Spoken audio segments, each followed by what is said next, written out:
Assalamualaikum warahmatullahi wabarakatuh. Tetap semangat belajar di rumah, patuhi 3M, memakai masker, menjaga jarak, mencuci tangan.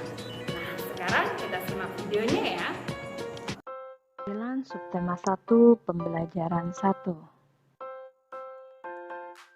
Materi pembelajaran ada IPA, menjelaskan pembangkit listrik tenaga air, IPS, menjelaskan fungsi sumber daya alam bagi lingkungan sekitar, Bahasa Indonesia, menggali informasi melalui wawancara.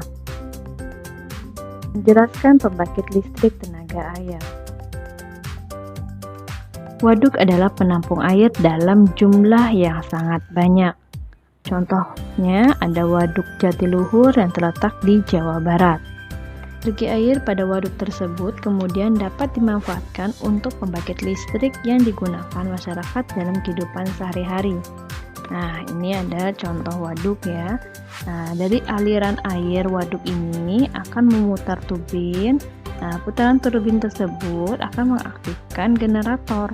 Nah, generator itu akan menghasilkan energi listrik. Nah, energi listrik yang dialirkan ke pemukiman penduduk melalui kabel-kabel yang berwarna kuning itu ya.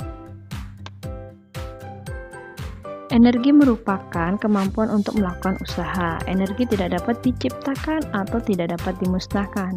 Sumber energi yang biasa digunakan oleh manusia adalah bahan bakar BBM. Nah, namun ketersediaan bahan bakar tersebut semakin menipis sehingga dibutuhkan sumber energi alternatif. Nah, arus air untuk pembangkit listrik merupakan salah satu penggunaan energi alternatif. Nah, seperti waduk tadi ya. Selain air, contoh lainnya yang termasuk sumber energi alternatif adalah matahari, angin, panas bumi, limbah sisa tanaman pertanian, dan kotoran ternak. Selain itu, sumber energi yang dapat dijadikan sebagai sumber energi alternatif harus ramah lingkungan.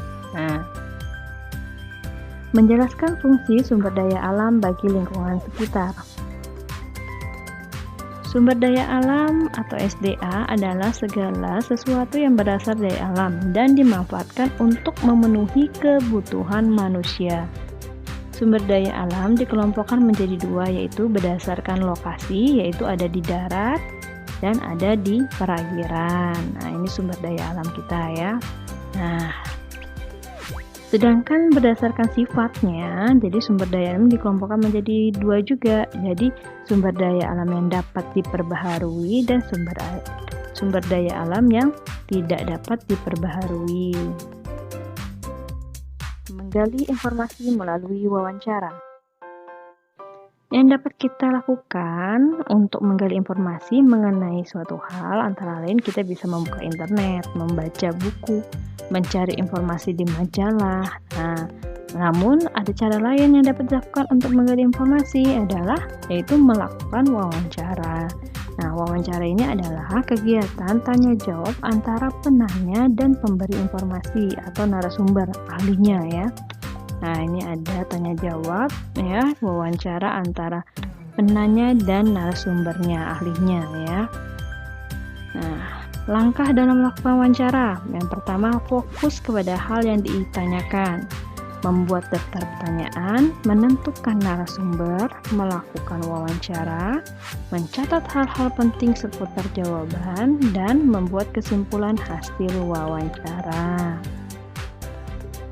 Tugas mandiri kalian yang pertama, sumber energi alternatif untuk menggerakkan turbin pada pembangkit listrik adalah. Yang kedua, ciri-ciri sumber energi alternatif harus. Nah, yang ketiga, perhatikan sumber daya alam berikut.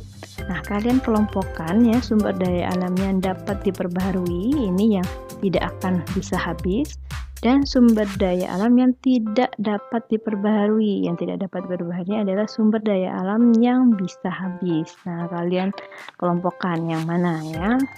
Terima kasih, tetap semangat, tetap jaga kesehatan. Assalamualaikum warahmatullahi wabarakatuh.